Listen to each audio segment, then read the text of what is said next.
Welcome to Wonder Story World, where magical adventures and bedtime story come alive. Eli's little night house in the Whispering Woods.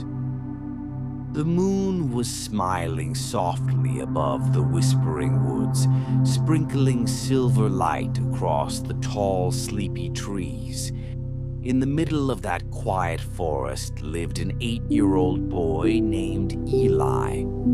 Eli was small, with curly brown hair and bright, wondering eyes that always looked like they were seeing something magical, even when others couldn't. Eli didn't have a house of his own.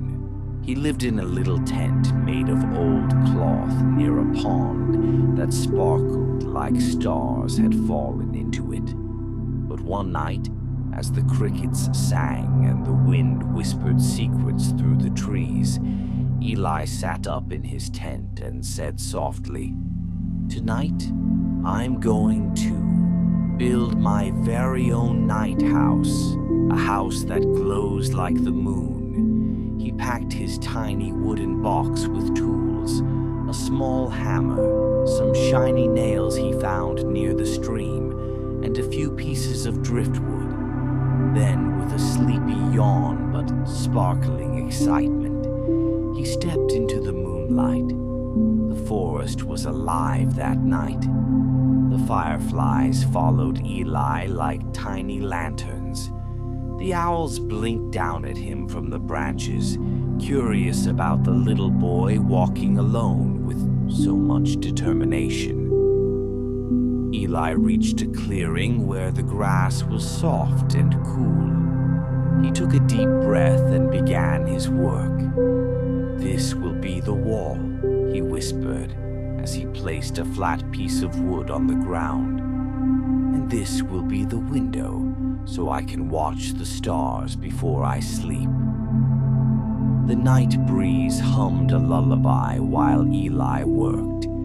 It was as if the forest itself wanted to help him. A squirrel brought him a twig that looked perfect for the roof beam. A rabbit dragged a small leaf mat. Maybe it thought Eli needed something cozy for his floor. Hours passed. The stars watched silently as the little night house began to take shape, small, uneven, but glowing with love. Eli made the walls from driftwood tied together with vines. He covered the roof with large green leaves that shimmered in the moonlight. Then he found a round stone that he placed in front of the door. "That's the moonstone," he said proudly. "It will keep my house bright." When he was done, Eli stepped back and smiled. It wasn't big, it wasn't perfect, but it was his, a little dream built from heart and hope.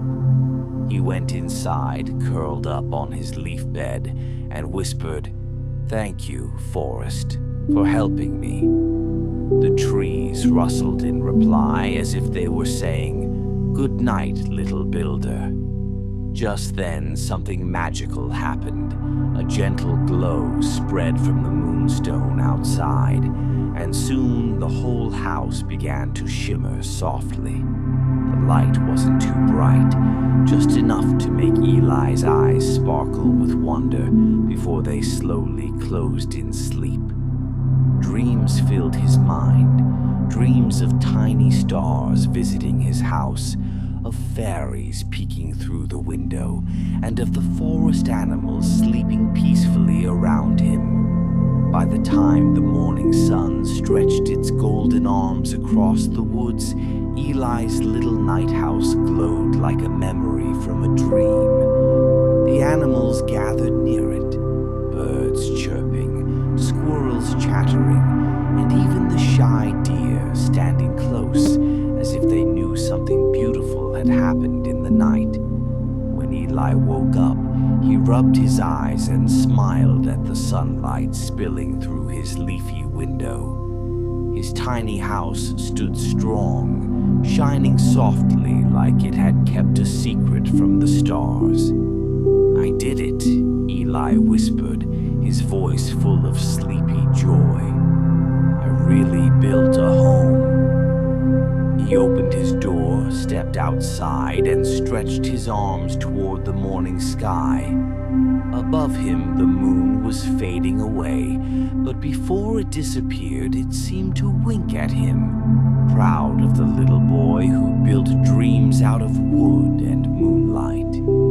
From that day on, Eli's night house became a special place in the Whispering Woods. Whenever night came, the fireflies would dance around it, the wind would hum softly, and the stars would look down, remembering the night when a brave, gentle boy built his first home under their silver light.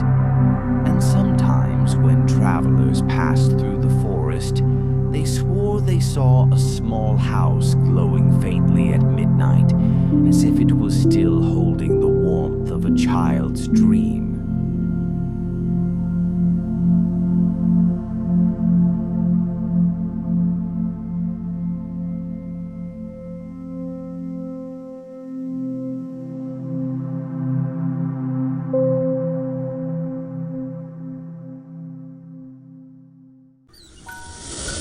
Thanks for watching Wonder Story World.